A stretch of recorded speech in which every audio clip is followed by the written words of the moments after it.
ஓம் சைராம். நல்லது நினைப்போம், நல்லது நடக்கும். இன்றைய பதிவோட தலைப்பு பார்த்துருப்பீங்க. உனக்கு துணையாக நான் வருவேன். இந்த துவாரகமாயில சாய் பல பக்தர்களோட வாழ்க்கையில் எவ்வளவோ மாற்றங்களை நிகழ்த்தியிருக்காரு. இப்போ நீங்களும் ஷிரடியில் துவாரகமாயில் இருக்கீங்க. இந்த பக்தர்களோட பக்தர்களாக நீங்களும் ஆத்மார்த்தமாக கோவிலை என் கூட சேர்ந்து முழுவதுமாக சுற்றி வர போகிறீங்க. நிறைய நல்ல செய்திகள் நம்ம சாய் குடும்பத்திலிருந்து தினந்தோறும் வந்துக்கிட்டே இருக்கு. நிறைய நண்பர்கள், நிறைய பக்தர்கள் அவங்களோட பிரார்த்தனைகள்லாம் நிறைவேறி நல்ல செய்தியை சொல்லிக்கிட்டு இருக்காங்க. அப்படி ஒவ்வொரு விஷயத்தையும் கேட்கும்போது அவ்வளோ சந்தோஷமாக இருக்குது.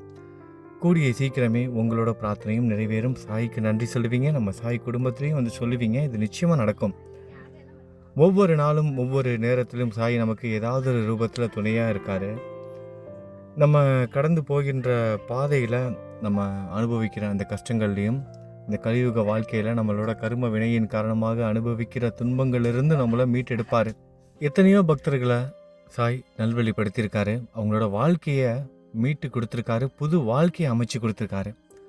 4 பேருக்கு உதவி கேட்குற இடத்துல இருக்கிறவங்களோட வாழ்க்கையை மாற்றி அமைத்து 4 பேருக்கு உதவி செய்கிற இடத்துல அவங்கள கொண்டு வந்திருக்காரு.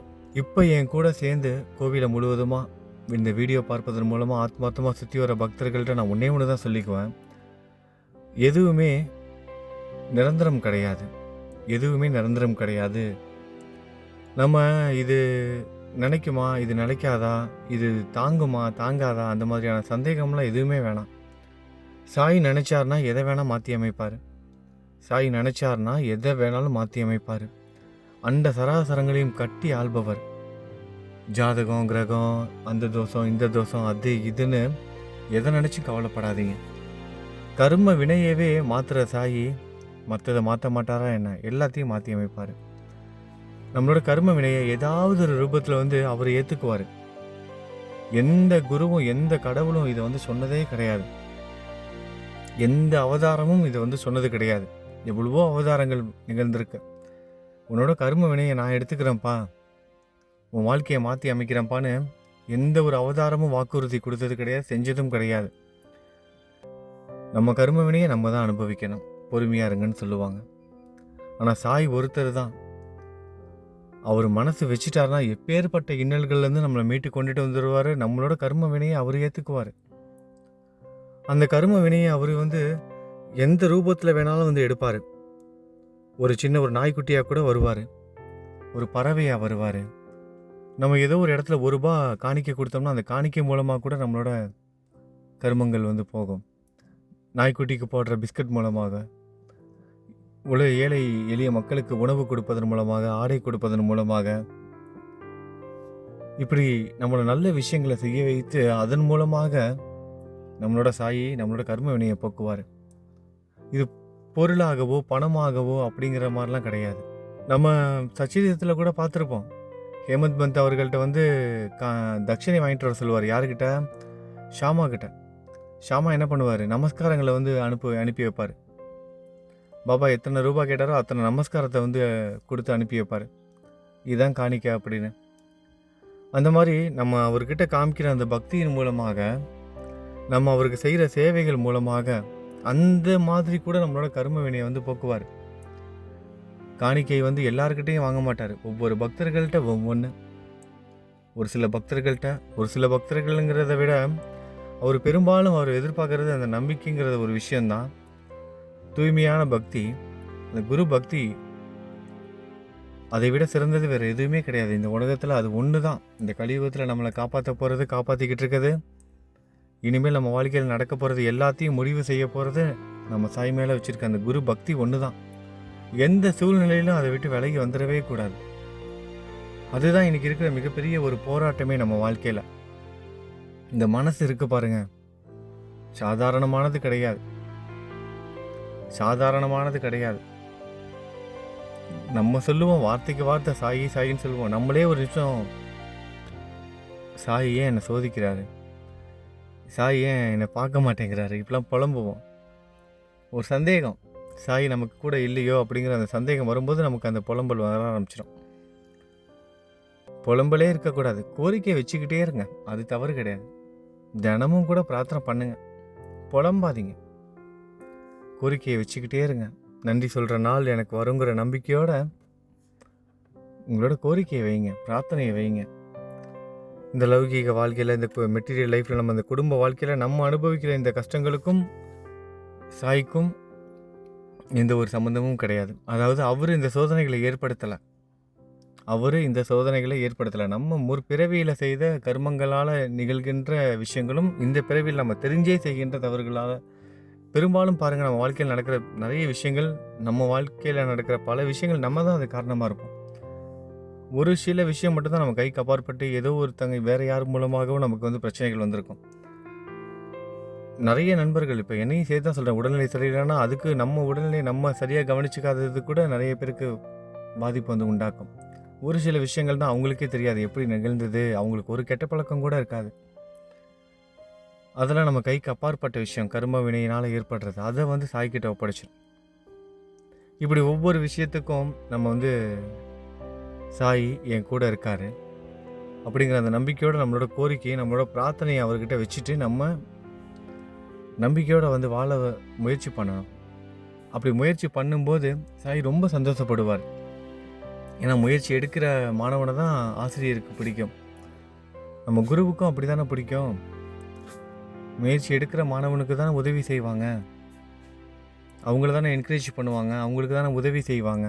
நேற்றைய பதிவு உங்கள் எல்லாருக்கும் ஞாபகம் இருக்கும்னு நினைக்கிறேன். சதா காலமும் எந்நேரமும் எந்த சூழ்நிலையிலும் அவரோட நினைவிலேயே நம்ம வந்து இருக்கணும்.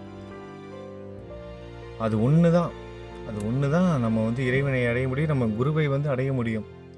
சதா காலமும் அவரை நினச்சிக்கிட்டே இருக்கணும். அவரும் எந்த நேரமும் நம்ம கூடவே இருப்பார்.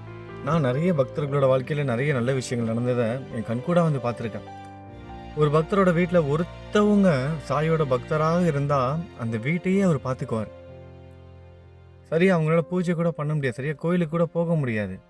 ஆனால் சாயோட நினைவிலேயே வாழ்ந்துக்கிட்டு இருப்பாங்க.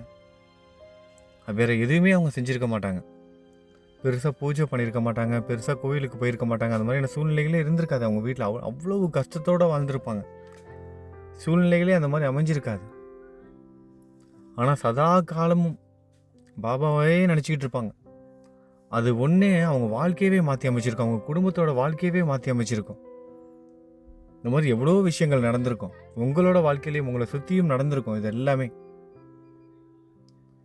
ஆனால் அது எல்லாமே நடந்திருக்கு, இப்போ என் வாழ்க்கையில் நடக்கலையே அப்படின்னு ஒரு சில நண்பர்கள் அந்த வெண்ணெய் திரண்டு வர நேரத்தில் அந்த பானையை உடைச்ச கதை மாதிரி தான் நிறைய பேர் செய்கிற தவறுகள்.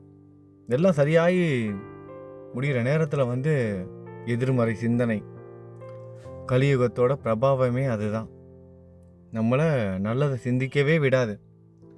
நேர்மறையான எண்ணங்கள் மனசில் எந்த அளவுக்கு பதியுதோ அந்த அளவுக்கு நம்மளோட கர்ம வினைகள் நீங்கும். நமக்கு நடந்துகிட்டு இருக்க அந்த விஷயங்கள்லாம் நீங்கி நல்லது நடக்க ஆரம்பிக்கும். ஆனால் இந்த கலியுகத்தோட பிரபாவம் அதை செய்ய விடாது. நம்மளை கெட்டதை சிந்திக்க வைக்கும், பயப்பட வைக்கும். நம்மளோட பக்திக்கு நம்ம தான் எதிரி. நம்மளோட மனசு அதை கட்டுப்படுத்தணும். நம்மளோட பக்தி எங்கேருந்து, நம்ம மனசில் தான். அதுதான் மிகப்பெரிய ஒரு ஆபத்தான ஒரு இடம். நம்மளோட மனசு தான். நமக்கு ஏற்படுற நல்லதும் அங்கேருந்து தான் ஆரம்பிக்கும், ஏற்படுகிற கெட்டதும் அங்கேருந்து தான் ஆரம்பிக்கும். எந்த ஒரு சந்தேகமும் இருக்கக்கூடாது.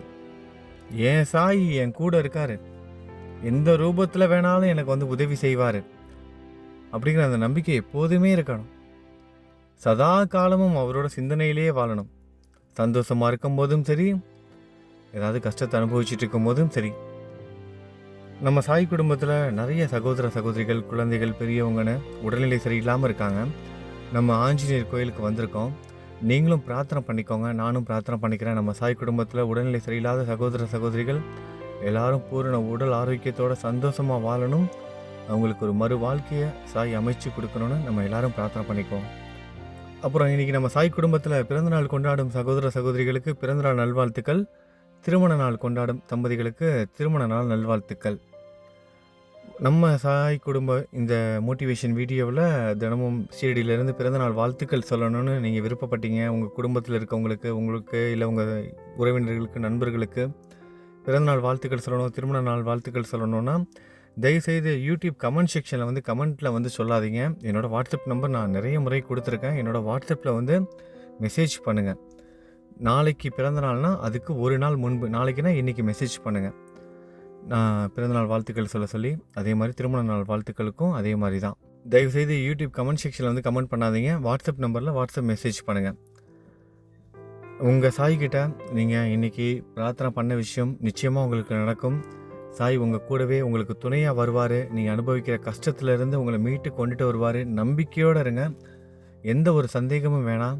நீங்கள் நினைக்கிறது நல்லபடியாக நடக்கும். நம்பிக்கையோடு இருங்க. நம்ம சாய் குடும்பத்தில் இருக்கும் அனைத்து சகோதர சகோதரிகளுக்காகவும் பிரார்த்தனை பண்ணிக்கோங்க. எல்லோரோட பிரார்த்தனையும் நிறைவேறும். உங்களோட பிரார்த்தனையும் நிறைவேறும். இந்த நிமிஷம் நீங்கள் எதுக்காக பிரார்த்தனை பண்ணிட்டீங்களோ அந்த பிரார்த்தனை நிச்சயமாக நிறைவேறும். நம்பிக்கையோடு இருங்க. நல்லது நினைப்போம், நல்லது நடக்கும். ஓம் சாய்ராம்.